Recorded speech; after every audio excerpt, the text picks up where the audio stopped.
পূর্ব বর্ধমান জেলার দাঁইহাটের বকুলতলা পাড়া এলাকায় এক অদ্ভুত ঘটনার সাক্ষী থাকলো স্থানীয় বাসিন্দারা।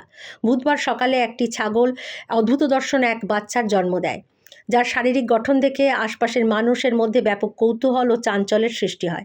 স্থানীয় সূত্রে জানা গেছে, ঘটনায় আমাদের একটা ছাগল ছিল, ছাগলের একটা বাচ্চা হওয়ার এই মাসেই কথা ছিল, কিন্তু ছাগলের বাচ্চাটা হয়েছে ঠিকই।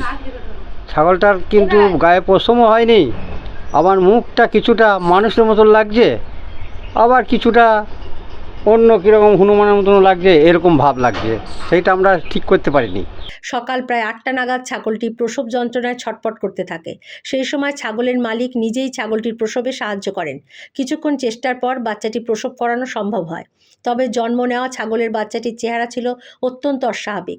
তখন বাচ্চাটা হওয়ার সময় খুব কষ্ট পাচ্ছিল, তারপর পরে হয়েছিল 5 মিনিটও বেঁচে ছিল, 5-10 মিনিট বেঁচে ছিল।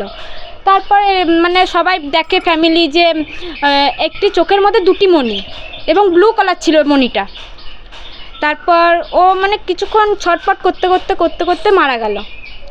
মানে আমরা ভাবছি এটা কি করে পসিবল, মানে মানুষের মতো অনেকটা দেখতে, আবার কিছুটা হনুমানের মতো দেখতে, সবই ছাগলের মতো, কিন্তু গায়ে পশম ছিল না, লোম ছিল না, খুব একটা লোম নেই, লেজ অল্প ছোট্ট। এটা ঠিক বুঝতে পারছি না কিসের বাচ্চা। ছাগলেরও কিছুটা মনে হচ্ছে, আবার হনুমানের মনে হচ্ছে, মানুষের মতো দেখতে মনে হচ্ছে।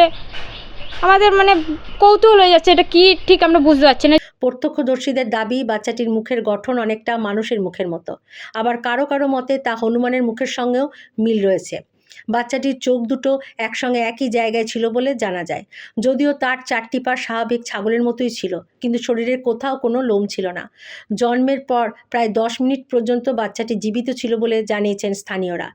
এরপরই সেটি মারা যায়। পরে মৃত ছাগলের বাচ্চাটিকে মাটিতে পুঁতে দেওয়া হয়। আমার বাড়িতে একটা ছাগলের বাচ্চা হয়েছে, তা ছাগলের বাচ্চাও না, কিন্তু মানুষের মতন ভাব একটু লাগছে, লোমও হয়নি, তার আবার মানুষও লাগছে, আবার ছাগলও লাগছে না।